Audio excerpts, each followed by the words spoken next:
friends, this is Sadik, and today I'm going to talk to you about tilt shift photography. It is another kind of a trick that you may call it. Basically, if you look at this image now, you will see that this has been shot from maybe a bridge which has given the photographer a nice bird's eye view.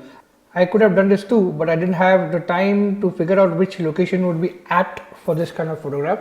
Hence, I borrowed this from the internet. If you notice, everything appears as if the bird is viewing it, but still it appears like a photograph to us. Now what we are going to do is, we are going to give this a miniature feel as if the world is small and make it look as if it's a toy world. If you notice, there are two vehicles over here in the center of the road. One is a van or one is a jeep or something of that sort.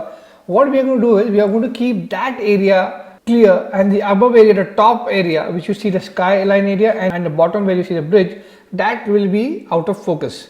Now why are we going to do that? So that this will give you the miniature feel. Now what we need to do is, if you see on the left hand side of the screen, I have this small icon called as a quick mask mode, edit in quick mask mode. I click that.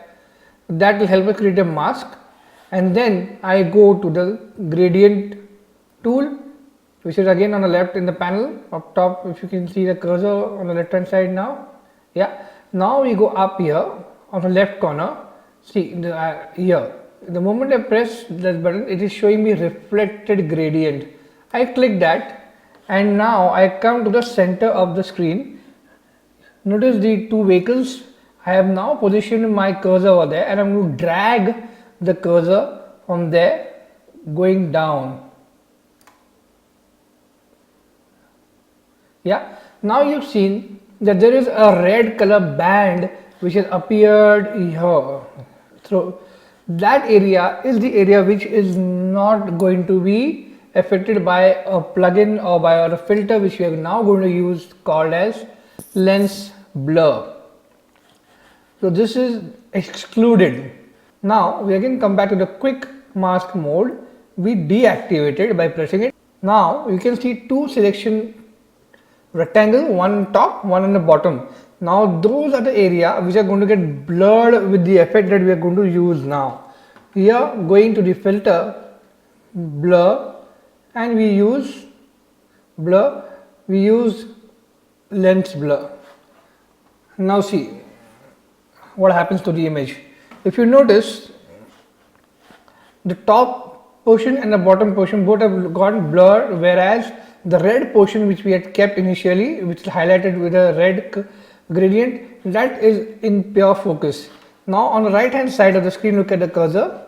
Yeah, now we use the radius to make the blur more effective. Now we just pull it down a bit to say 20 approximately. Yes. Now what you do is, you click OK, and immediately the settings are applied. Now what you do is, you press Command D or Control D for Windows users, and the selection is gone. Now if you notice, this is already beginning to look like a small miniature, but what we do is, here we will go to the image adjustment and saturation. We will increase the saturation a bit. This gives it more color and makes it look more unrealistic in terms of, it gives it a miniature look. Now I think this is good enough. We go to OK, and that's done. Now what we do is, we realize that the sky portion is way too much. So what we'll do is, we'll use the crop tool, and we will probably crop out this portion and press enter. Now you will notice that it is looking like a small model of maybe an upcoming town, city or something. So that's it. This is how tilt shift photography is done. We look forward to some more videos in the coming future based on how we get a response for this. Hope you enjoyed it. For any queries or any help that you may need, please do let me know. I am available on Facebook, and this image will be given to Kush so that he will plug it into the website, and you can download it and do the same kind of experiment or the same kind of process that we followed in the video and learn from it. Hope you enjoyed. Thanks a lot.